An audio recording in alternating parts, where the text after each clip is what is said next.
I didn't anticipate that came out of this is when, we talked earlier about the parents. What's the parents' perception of the lab? Well, when I give the students this lab book, the parents are like, wow, this is actually a real curriculum that goes to the lab. And so it's really even helped with that perception of it being an important part of lessons. You're watching Tim Topham TV, the piano teaching podcast. This is episode 27.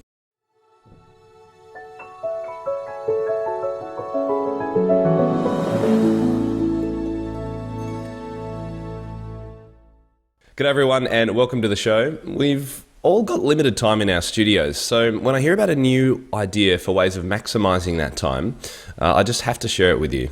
I also know that incorporating technology as a regular part of lessons can be a challenge, so when I find out about a curriculum designed especially for this, that's something that I know you guys are going to love to hear about. So today we're going to cover two fantastic projects that have been created by the fabulous Michelle Sisler and her company Keys to Imagination, the Lab Time concept and the curriculum that goes with it, and also the Music Ed Connect conference, of which I'm very happy to say that I'll be a part of this year. And make sure you stay tuned until the end because Michelle has kindly offered to give a discount to the Music Ed Connect online conference to the viewers of this show. Thank you very much, Michelle. So welcome to the show, Michelle. Thank you. Thank you for having me. Very good. Good to catch up with you again. So last time we were together in the same kind of space was at Chicago at the NCKP, and I very much enjoyed this session that we're going to kind of touch on a little bit today, we're talking about lab time, this concept of lab time in the piano studio. And look, we all know that piano teachers can find it particularly hard, I guess, to make using technology a regular part of their lessons because either they're not so familiar with it or they run out of time for it or whatever it is. So I love the fact that you've got this idea of a way of incorporating it as a regular part of lessons. The kids kind of know how it works, you know what you're doing. So can you just tell us a little bit more about this concept, share the idea? Oh, sure. So all of my students come for hour lessons, and during that time, they spend a half hour with me and then a half hour during their lab time. And the person that's in the lab is working independently while I teach another student. So it really expands our lesson time. I know a lot of teachers say, I don't have time for everything. And this is a great way to add time to your schedule and what you teach. Okay, so let's say you've got, I don't know, Billy and Julia, your two students. Yeah. So Billy arrives at 3 p.m. Julia then arrives at what time? Where do they cross over? Still at 3. So they both come in the door at the same time. Okay. One will start in lab, one will start in lessons, and then halfway through they switch. Okay, great. Okay, so one of them, and the other thing I like about this is that it's not, you don't have to suddenly buy a whole new studio and 10 keyboards and whatever it is. It's actually, it's just another part. Is it a part of the same room or do you shut the door and let them work independently? I have mine all as the same room. Okay. And it could be separate, but it's nice to have it in the same room because then you can kind of monitor what they're doing, even though you're not really watching them. And then if they have questions, they can easily ask and then get back to work. Okay. So it works pretty well that way. Yeah, good. And you find that they tend to work independently? They don't keep asking you questions about or have problems with things? Amazingly, there's not as many questions as you might think there is. Usually it's, what do I do next? Or I'm finished with this. What should I do? So if you plan ahead for that, you can avoid a lot of the common questions. Okay. So let's just talk about some of the advantages, firstly, of incorporating this kind of concept. We've talked about one, you've got more time with the students, so you're having an hour with them, half an hour they're developing their own skills on technology, half an hour you're doing what is a normal piano lesson, I guess. So that's one advantage. What are some of the other advantages for teachers? One of the things is that this is the way students learn, and this is the way they're accustomed to learning, whether it be in school or, my kids have iPads at school, so this is natural for them and it's very exciting for them. So a lot of it's motivation. They are excited to use these iPads as part of their lesson. They also make a lot more progress. So when you think about the extra half hour that they're spending, they could be working on concepts such as note reading or sight reading or, all these different concepts we're trying to teach. So that's extra practice to help them make more progress. And then, of course, we are more equipped to teach various learning styles. So we can now target all the different ways students might learn. Maybe it's the way we explain it, but maybe an app will explain it and they'll understand it a little bit better. And then, of course, marketing, because now we can set ourselves apart from the teachers that aren't using technology and make that a really important part of our studio. Yeah, right. So do you actually, you advertise this on your website, I assume, for when students come to look at you as a potential teacher? Absolutely. Yep. I advertise that all of my lessons include a half-hour technology lab. Wow. I can imagine that just straight up front, parents should be going, wow, yeah. And what about the cost to the students? Because I imagine this does this double the cost, or do you just add a sort of a half on or something like that? We usually recommend charging 50% of your current rate. So for example, if you were charging $20 for a half-hour lesson and you were going to add another half-hour lab on, you would charge $30 for that new hour lesson. Okay, so half of the original, yeah. Yeah, so a benefit for the parents is they're getting double the time, but they're not paying double the cost. Right. And that means that in the hour, let's go with that same figure that you were just using, you would be making $60. That's right. Instead of $40. That's right. Right. I'm liking the sound of this. This is cool. So what about some disadvantages? Have you come across any? I think there's mostly advantages. I think teachers think up front there's going to be a lot of disadvantages. And, you have to be prepared. You have to be willing to put in some time as a teacher to set it up and learn the apps and things like that. But as far as the students are concerned, I haven't seen necessarily that it's a disadvantage Okay, in right. learning. Yeah. What about making the change? So let's say one of some of our teachers are listening and going, "Wow, this sounds like a cool idea, but I'm going to have to tell my parents that I'm changing to hour long, and they're going to have to pay more." How do you manage that? Good communication. Okay. When you think about this, I think about the way I took piano lessons, and this was not a part of the way that I learned.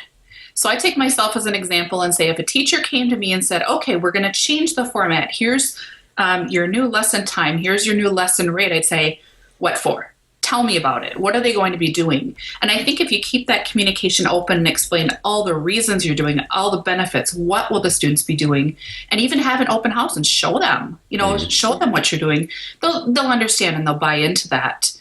I think a lot of teachers are afraid. They're afraid of telling those parents. They're afraid of losing students. And what we've found is that sometimes you lose one or two students, but it's usually the people that were going to quit anyway. Yeah. And so it's surprising for most teachers. I mean, with most of these kind of things, if you can explain the benefits well enough, and it's not an outrageous amount, then, if parents are supportive of a musical education, then they should at least consider it, you'd think. That's right. Yeah. So we've talked about how it can affect the bottom line financially. What about in the amount of time teachers might have to now start planning for doing this? Or is it just a kind of a larger amount up front perhaps, and then it's not so bad ongoing? And exactly. I found that, getting your lab going might take a little bit more time. Just even things like figuring out, how do I do this? How do I set it up? What apps do I use? I have to communicate with parents. So you have that time up front. But once you get going and you are familiar with the apps and you're familiar with everything, it goes pretty good. And especially with our double-click curriculum, because it's all done for you. And so up front, I would say, even if you don't have an iPad, it's finding out what iPad should I get and what keyboard should I get and all of these things that take that time. And then the more experience you have, probably just like teaching, it becomes easier every week. Yep. Spend less time on the research part of it. Yep. Okay. So one other thing I was thinking then, let's say perhaps the teacher is teaching at a school mostly and only has like a couple of private students and they don't overlap with their lessons. Does the concept still work? So you could still have students doing these things at home if you wanted to. Okay. So even the way our curriculum is designed, you could assign it at home as well as in the studio, or just at home, or just the studio. Okay. Probably the only thing to consider is that now the students have to buy all the apps. Right. Or subscribe to the different websites and things like that. So there's an extra cost to the parents, but they're still getting the benefit. They're still helping you as a teacher because they're doing some of that homework at home, making your job a little bit easier when they're practicing or when they're learning some of those theory concepts. So they could do it that way too. Yeah. Okay. Cool. Well, no, that's good to know because for people perhaps even just starting a studio, they only have a couple of students or whatever it is. It might be good to use it at home too. So let's talk about before we talk about the curriculum, because I'm really excited to get to that. What about the equipment that you would need to run this? So if you're a teacher looking to start a lab, I would recommend an iPad and some headphones for your students that are working independently, and a keyboard. And the keyboard is kind of up to you what you want to choose, what you choose to purchase. Okay. So it could be something fairly inexpensive or something expensive. What is that? Your phone? Excuse me. Sorry about that. Trying to work out what's it playing? What is that? It's the phone. I don't know what it is. No, I don't. I thought it was. I was trying to work out what the song was or something that was playing. I don't know. So I obviously an iPad. And sorry, did you say a keyboard as well? A digital piano of some sort? Because a lot of the apps are interactive with a keyboard. Okay. And so you plug the iPad into your keyboard, and they work interactively. Okay, great. And so I guess just thinking about that means that a new iPad these days is probably, I don't know, 600 or something, I don't know, over there, and a digital piano that's decent, it's going to be 2,000 or something, probably in Australian dollars anyway. It's a one to buy. Yeah, okay, so there is a little bit of upfront investment, but obviously that repays itself as you start getting more income in, I guess. Yeah, and we said, we did a chart one time and it said, if you charge that $10 per student and you have 30 students, let's say, and you have 35 lessons a year, you would bring in like $10,000 extra income. So when you compare that to your initial investment of even $3,000 or $4,000, it's going to pay for itself even that first year. It's fantastic. Yeah. So let's talk about some of the apps. I mean, we don't need to go into too much detail, but just because student teachers and I'm kind of wondering, I wonder if I'm using some of these apps already with my students, but not in such a organized way. What are some of the main ones you use? Piano Maestro has become really popular. It's been a great way for students in the studio to practice as well as at home. Yep. Good motivator. It's been nice for me as a teacher because with that hold on mode, I can send them home and say, work on this song, and they can work on it accurately. So that's been really nice. The kids also really enjoy doing Flash Note Derby for their note reading. And a newer one that's out is called Rhythm Swing. Oh, yeah. And so Rhythm Swing, the kids have really enjoyed that and telling me all about this boss mode they're getting into and all excited about beating that, those levels. And then, they're not all about being all cute like Rhythm Swing and Flash Note Derby. So we have things like Tunudo for some more advanced kids or older students, maybe even adult students. And let me think of some other ones that we've used. Let me grab a chart. Yeah, sure. And look at what we've used. Oh, and even like Aurelian Musician have been made into apps. So those are good. That's a pretty good overview in any case. So the activities they're doing, they're obviously kind of rhythm-based. It's note reading, pitch identification. Is that, am I on the right track? Yes, it could be sight reading, music history, kind of a wide variety of things. Yeah, it sounds great. I just love the idea, leaving aside the bottom line, which is always a great thing for piano teachers, but the fact that the student is getting an extra half hour of organised, structured learning that's going to benefit them in their piano lesson. Yeah, it makes it easier for me as a teacher too. Yeah. And it frees up some of that lesson time. So let's say instead of going through flashcards, I might say, okay, during lab, we're going to be working on note naming activities. So now during that lesson, I can work on, maybe helping them with dynamics or something in their song, something that iPad can't do. So we never want that lab to replace what we're doing. We just want to supplement it. Yeah, and it sounds like it's exactly doing that very thing. It's great. All right, so you've got to tell me about the double-click curriculum because this was kind of jaw-dropping for a lot of people in your session at Chicago because one of those big challenges of going to conferences is you get all these fantastic ideas and you come back and you go, I've got no idea what to do. How do I organise this? So you guys have actually put together a whole curriculum. So for teachers that are interested in this concept of lab time, you don't even need to plan what your students do. So tell us about this. This is exciting. This has been really cool. So I've been doing a lab in my studio probably about 15 years. And I felt like I always knew the software well at that time, now the apps, but I always felt like sometimes I'd forget what is included exactly in that app or that particular lesson. And so this idea of coming up with a curriculum was really important to me as a teacher. I didn't want to feel like I was just pulling lessons out of the air and, they get to things that, oh, whoops, I didn't know that had eighth notes. You haven't learned eighth notes yet. Yep. And so we came up with this curriculum, and Michelle Galindo has been a phenomenal author in helping with this. She has just done a lot of research in what apps are even good. So the first thing that benefits the teachers is, you see these lists and lists and lists of apps. It's like, how do I even know what to pick? And she's done all that homework for us. So I just go to her. I say, tell me what I need to be using, and she's done that homework for us. And then what it does is it says, okay, if you're teaching page 2-8, or page 8, let's say, out of Faber 2A, here's the app you do it. Here's the exact lesson you'll assign for all of these different concepts. So all the work is done for you. And one of the things that's made it really helpful for teachers is there's columns. So you have an A column, and you just mark A for assigned. Say to your students, do this, this, and this. And remember how we talked about the number one question being, what do I do next? So you just give them more than you think they're going to get done. Yep. And then they'll mark C when they complete it, and then add their score. So now you can go back the next week and say, oh, you've done this, this, and this. Now let's do this. So you've got now a tracking of what they've even done, how their scores are. Compare it to a target score so you know what that 3,000 points really means. Yeah.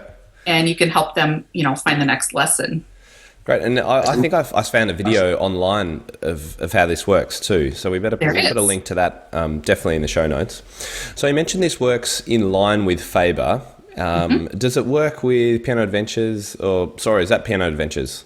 Faber is Piano Adventures. Yep. We do have it directly correlated with Faber Piano Adventures and Alfred Premier. Oh, great. But we found teachers still use it with other methods. Okay. Because most methods teach in a similar fashion. Sure. And so the page numbers might not match, but all the concepts do. Okay, but if you are using the Faber or the other, what was the other one? Alfred. Alfred Premier. You've actually got page reference numbers, have you? Yes. Fantastic. Yes, page by page, concept by concept, really taking into consideration what has the student learned. Yeah. Have they learned all the concepts in this particular unit yet? So, look, I love this because I know that my followers love step-by-step kind of plans, and things, particularly when they get started. I totally understand. So this sounds, as a perfect way to get started. Is it one book or a series of books? The double click curriculum. There's a series of books. Each book matches the lesson book. So if you are working out of a primer book, there'll be a primer double click curriculum to match, and even the colors match. Right. So level 1 will have a level 1 book. So every time the student gets a new lesson book, they'll get a new double click book. Got it. To correlate right along with it. I can't imagine how long this took you to put together. I have to give a lot of credit to Michelle because she's been a big help in this. So between the two of us. it's great, and it's so it's exactly what teachers need to get started. So fantastic work in putting it together. Thank you. So what about how much are the books approximately? They're $9.95. Oh, great. And those are student books, so the students will pay for those just like their other books. Okay. And does that mean there's a teacher version as well? There is not. There's just the student version. Cool. So the teachers can buy a set for their reference. We do have reproducible versions as well. Okay. So the student actually marks in their book, you mentioned, ticking off where they're at and writing in their results and that sort of thing. Yeah, it sounds good. Something I didn't anticipate that came out of this is when, we talked earlier about the parents. What's the parents' perception of the lab? Well, when I give the students this lab book, the parents are like, wow, this is actually a real curriculum that goes to the lab. And so it's really even helped with that perception of it being an important part of lessons. Yeah, I can imagine that. It gives it a little bit more credibility, doesn't it? It's not like I'm just... my kid's playing with an iPad for half an hour. That's right. Yeah, I can really see that.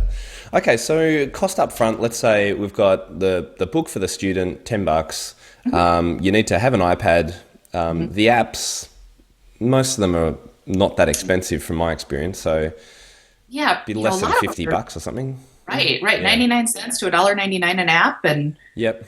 you know, And then digital piano, but I know a lot of teachers already have one.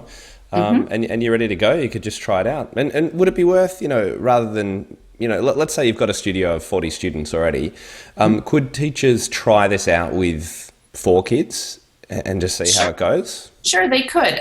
Usually we do recommend that you make it a requirement in your studio. Okay. And the reason is that people sometimes don't realize what they're missing, before they try it. They'll kind of say, no, I don't want to do that, and they don't really understand what they're missing out on. So make it a requirement. But if you just want to get going and you're overwhelmed by this idea, maybe you start with a few students. Maybe you start over the summer. Or there was a teacher in Louisiana that had something really cool. She started her lab in April, which seems kind of like an odd time of year because the school year ends in May here. And she said for April and May, you can sign up for the lab. It's optional, but you sign up and you come every week. It's not, you can come when you want. And then in the fall, it'll be a requirement. So this was her way of getting a few students using it, kind of training herself, training her kids before she made it a requirement in the fall. So that I thought was a really interesting way of tackling that. Yeah. And how did you follow up and find out how it went? Yes, I did. She didn't think she'd have too many people signing up in April, and she said most of her students did. Fantastic. And so that made it a lot easier to transition. Yeah. Great. And so when she reopened her studio in September, it was just like, this is how it works. Yeah. I wonder, did she lose any students? Do you know? That I'm not sure of. Yeah. Because of the lab, she didn't say anything. Yeah. That she lost a bunch of students or something. But yeah, usually teachers are more afraid of that than it really happens. I can imagine. Yeah.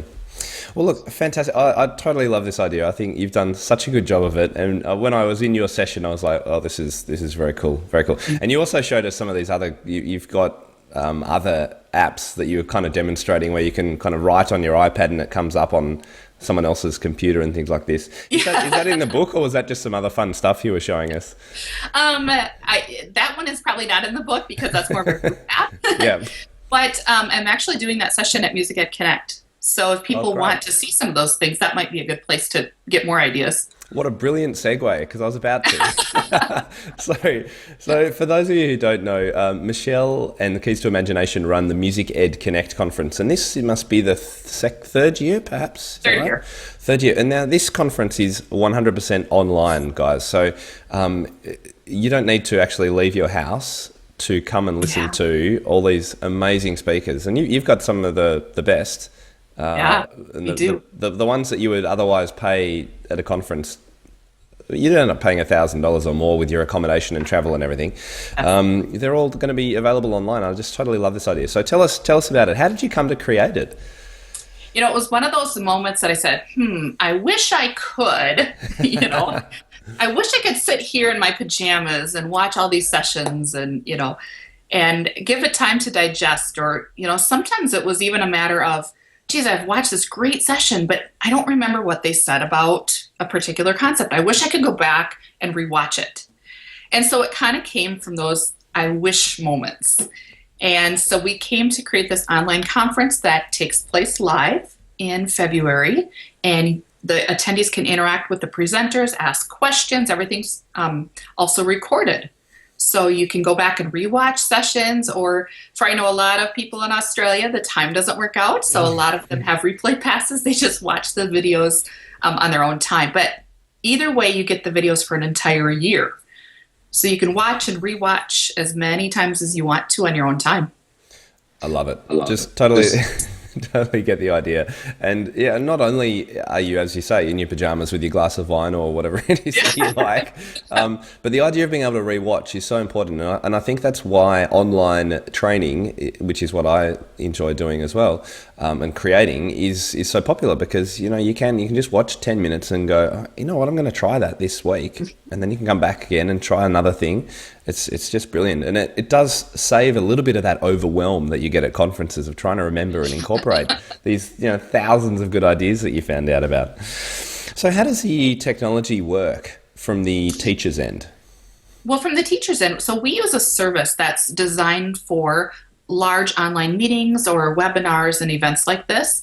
And so when the teacher logs onto the live session, they will see the presenter's video. as they're presenting live from wherever they are. I haven't had anybody on a beach yet, but I'm guessing someday we might have somebody presenting from a beach or somewhere fun. I'll see what I can do. It is my summer.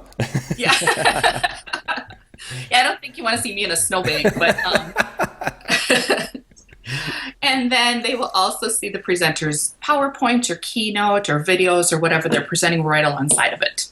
That's great. Are there multiple streams at once or just one at a time? There's one session at a time, so they don't have to worry about missing out on something else, like live conference. Mm-hmm. And then they can also chat with each other. They can ask questions of the presenters and things like that through a chat. And one of the things that was really interesting about the chat that we didn't expect was that people started chatting with each other and really gained some friends and some new colleagues and got some new ideas from each other, which was really fun. Great. So is there a list of the other people who are in that session that you can see? Yeah, you can see the names of the people. Oh, mm-hmm. Great. There you go. And you can sort of double click on them and open a chat with that person. Yeah. Cool. Or you can send it to everybody. Say, who has a great idea for this? Yeah. And in the same way, you can ask the presenter a question and it'll pop up on their screen. Yes. Great. I'm really looking forward to this. So what about some of the benefits for teachers other than being able to sit in your pajamas? We talked about some of them being able to rewatch it at any time. They'll be able to download handouts and follow along with that. We do have an exhibit hall, so you'll get to go through see different products and services that are out there that you might not be aware of. And of course, just the session presenters themselves. It's just amazing the variety from technology to technique to pop music to everything is so cool that they'll be able to find sessions that are applicable.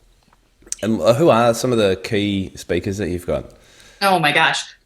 I would have to list them all because they're all so good. I list somebody. How many are there? How many sessions? 6 sessions. Wow. And I think there's 23, 24 presenters. That's great. So lots of great sessions that are happening. And the keynotes, can you remember them off the top of your head?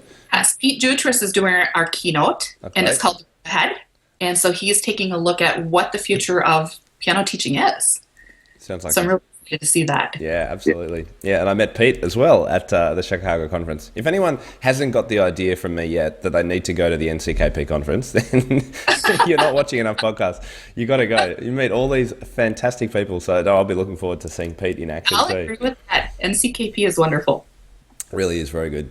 While we speak about other conferences, MTNA, do you go to that? Every other year we started going to that one. Okay, yeah, there you go. Okay, so let's talk about costs now. We've already mentioned that we don't have to fly, we don't have to accommodate, we don't have to feed ourselves. Well, not at hotel restaurants anyway. What's the cost of the conference? To attend the live conference, it's $149, but that includes the entire live conference, the networking Saturday, and all the session recordings for a year. If you would like just a replay pass, it's $129, and that still gets you access to all of the sessions for the entire year. Great. Now, you mentioned something else there, Saturday technology, or Saturday something.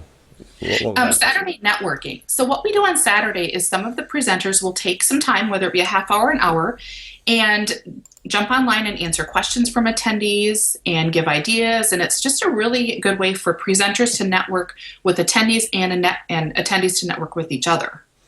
Okay. So it's kind of more informal. There's no planned sessions. Okay. But everyone knows that you can all jump on at 10 a.m. or whatever it is, and as many presenters as will be there, and you can connect with any of them. Is that how it works? Each one usually takes their own segment. Right. Just kind of, so we have a leader in each time. Oh, okay. So it's still a time thing, but it's not really a presentation as much as, hey, ask me some questions or whatever. And sometimes it turns into nothing that the presenter talked about in their session, but hey, I have a question about this. Do you have any ideas on this? Oh, cool. And sometimes it's related to the session. And I guess that's useful if you couldn't attend that session for whatever reason, that you could still get your chance to ask, because you obviously can't ask questions on a replay, so you could still ask that presenter a question if you wanted to. Absolutely. Yeah, nice idea. Okay, so we've got $149, these are US dollars, $149 for the full conference live. I assume you get replay access in any case with that. Right. Or if you're perhaps in Australia and the times don't work so well, you can just buy the replay pass for $129 US. Mm-hmm. Fantastic. Okay. Now, what are the dates of this? February 2nd through 6th. Okay. And that's a Tuesday, is that right? It's a Tuesday through Saturday. Okay. So Tuesday is our Technology Tuesday. So all the sessions on Tuesday are technology related. And unique to that date, we have some what we're calling 30-30 sessions. One of the things that we find when people go to a technology session is you get through about half of the session before you get overwhelmed with all that technology. And you know what the first half is, but you couldn't tell you what happened in the second half. So we're going to be doing some sessions where they're live for 30 minutes, giving you some great basic information, get you started. And then when you're ready for the second half, you can watch the video second half. Say, okay, now I'm ready for the rest. I'm ready for the next step. So we're going to break that down so it's a little bit easier to comprehend and implement. So each session is live for 30 minutes? They're not, some of them are 30. Some are 30-30 sessions, right, and some are hour-long sessions. Okay, but there's a live component, and then you go and absorb, and then you can come back and watch the rest. Right. Nice idea. I really like that you've taken some of the problems that we all have at conferences, and everyone knows them, but not many people. It's very hard to do anything about when you're at a proper live conference, I guess. Mm-hmm. And you've just gone, how can we actually make this more accessible? Yeah, more accessible and more useful, I guess, in that you do have this time to absorb things and being able to watch these sessions for a whole year. I think that's fantastic. Yeah. Really, really good. Okay, so I think we probably need to talk. I reckon you mentioned to me that you had a little special offer for viewers, so I'm very excited to hear this. So if you use the code podcast16, you will get $20 off your registration. Fantastic. And that will be good for until January 21st. Whoops, sorry about that, guys. We just need to update the date of the coupon expiry, which is actually January 29. So you've got 1 week from the date of this podcast to make sure you grab your $20 discount to Music Ed Connect. Great stuff. Okay, and does that work for the replay and the live? Live and replay. Fantastic. Thank you very much. That's a really good deal. So basically you're getting a full conference for $139. Yes. Absolute bargain. And a year's worth of PD. I think it's great. And look, although I wasn't presenting last year, I enjoyed watching, you shared with me some of the videos and, they're fantastic. So, if you've got any hesitations about, being able to access them or the quality of the videos, there's nothing to worry about because Michelle has streamlined this whole thing. It's great. Thank you. Okay, so you better tell us a little bit more about where to go now to find out more for your DoubleClick and also the Music Ed Connect. Yeah, so the DoubleClick curriculum is available on the Keys to Imagination website. Okay. So that website is keys2imagination.com. And the Music Ed Connect site is just www.musicedconnect.com.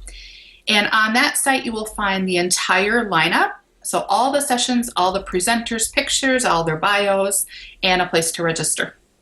Fantastic. So look, I just wanted to ask, was there anything that, with regard to the lab time, firstly, that I didn't ask you that would be good that teachers should know about or anything like that, or did we cover everything? I think we covered a lot of good information. Great, yeah. And look, I really encourage teachers, go and have a look at Michelle's DoubleClick curriculum. We'll pop the link in the show notes, so make sure you check that out. And just get an idea, get a feel for it. And I guess the other thing too is if you weren't keen to start it off with your whole studio and just go bang, it sounds like you could even try it with some students using it at home while you get your head around the apps. That's right. Yeah, trial it with a student and then you can go, okay, let's try it out in the studio. So thank you, very much for sharing that with us. And what about for the Music Ed Connect? I think we covered everything there too. I think so. There is more information on the website if people would like more details. Great. And the special code again was podcast16 for that $20 off. Very kind of you to offer. Much appreciate that. And as usual, we'll have show notes for this episode and all those links, codes and whatnot at timtopham.com/episode 27. And as always, I would love for you as viewers, if you've got the chance and you're enjoying these episodes, please head to iTunes. You can find out about leaving a review by heading to timtopham.com/iTunes. We've got some great reviews coming through. In fact, I'm going to read one out next episode because there's a few really funny ones there too. It's great. So Michelle, thank you so much for being with us today. Oh, thank you for having me. And I really look forward to hanging out with you at Music Ed Connect. Awesome. Thanks. Sounds good. All right, we'll speak to you soon. Sounds good. Thanks. All right, see you later.